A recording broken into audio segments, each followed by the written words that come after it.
ઉમરપાડાના ચવડા ગામે જન ભાગીદારી અભિયાન અંતર્ગત યોજાયેલ સેવા સેતુ કાર્યક્રમનો 242 લાભાર્થીઓએ લાભ લીધો હતો.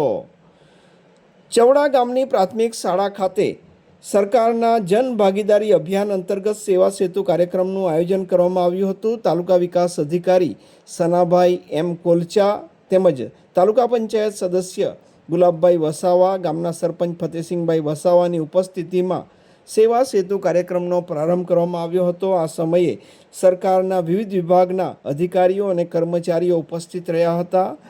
લાભાર્થીઓને લાભોનું વિતરણ કરવામાં આવ્યું હતું, જેમાં આધાર કાર્ડ અપડેટના 26, આયુષ્યમાન કાર્ડ 5, પીએમ કિસાન નિધિ યોજના 11, જાતિ પ્રમાણપત્ર 19, પોષણ કીટ નિર્દેશન 35, રેશન કાર્ડના નામ સુધારા અંતર્ગત 19, પીએમ સોલાર ઉર્જા અંતર્ગત 8, આરોગ્ય તપાસણીના 58 સહિત કુલ 242 લાભાર્થીઓએ આ કેમ્પનો લાભ લીધો હતો. સરકારના જન ભાગીદારી અભિયાન અંતર્ગત ચવડા ગામ ખાતે સેવા સેતુ કાર્યક્રમનું આયોજન કરવામાં આવ્યું હતું, જેમાં ગામ તેમજ આસપાસના લોકોએ આ સેવા સેતુ કાર્યક્રમનો લાભ લીધો હતો.